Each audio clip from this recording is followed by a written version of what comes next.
75 साल, अनगिनत आयोग और लाखों नीतियां, लेकिन सवाल आज भी वही है।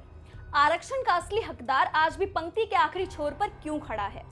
जब सुधार और पारदर्शिता की बात आती है तो सियासी गलियारों में इसे सन्नाटा क्यों छा जाता है? और जब डाटा मांगा जाता है तो पूरी राजनीति इसे आरक्षण खत्म करने की साजिश में क्यों लग जाती है? आज सवाल सत्ता से भी होगा और विपक्ष से भी, और सड़क पर आंदोलन कर रहे धड़े से भी।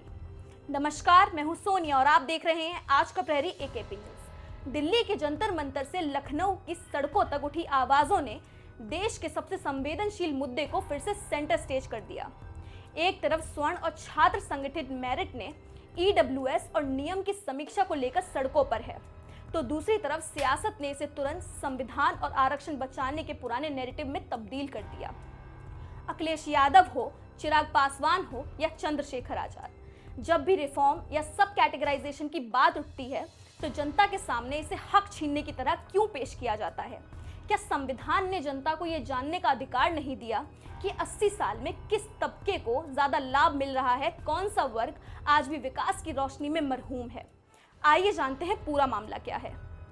जंतर मंतर पर जुटे प्रदर्शनकारियों की मुख्य मांग है कि सरकार एक श्वेत पत्र यानी व्हाइट पेपर जारी करे। सवाल सीधा है कि क्या आरक्षण का लाभ सचमुच मुसर समाज जैसी अत्यंत पिछड़ी और अंतिम कतार में खड़ी जातियों तक पहुंचा है, या फिर वही गिने चुने प्रभावशाली परिवार मलाई काट रहे हैं जो दशकों से आगे बढ़ चुके हैं? अगर सुप्रीम कोर्ट क्रीमी लेयर और कोटा विद इन कोटा की बात करता है तो राजनीतिक दल इस पर चर्चा करने से क्यों बचते हैं? दूसरी ओर सवाल सिस्टम और मेरिट के संतुलन का भी है। क्या उच्च शिक्षण संस्थानों और तकनीकी क्षेत्रों में न्यूनतम योग्यता के मानकों से समझौता देश के समग्र विकास को प्रभावित नहीं करता? लेकिन इसके उलट जब भी नीतिगत सुधारों की मांग उठती है तो सियासी मंचों से एक ही नैरेटिव गूंजता है, आरक्षण छीना जा रहा है। सत्ता पक्ष से सवाल है कि अगर छात्रों और युवाओं की चिंताएं जायज हैं तो दशकों से लंबित नीतिगत समीक्षा और ठोस आंकड़े सार्वजनिक करने में हिचकिचाहट क्यों?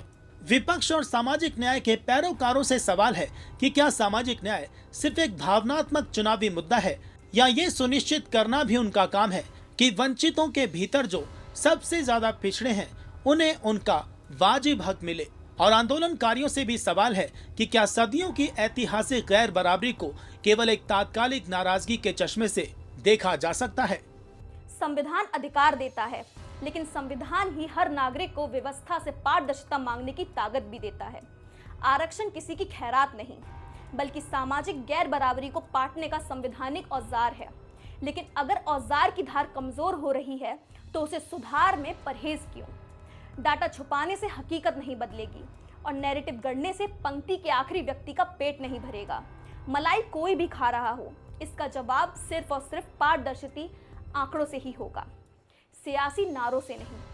फैसला देश की जनता को करना है कि क्या हम सुधारों पर खुली बहस के लिए तैयार हैं, या फिर हर बार की तरह भावनात्मक धुंध में असली सवालों को खो देंगे।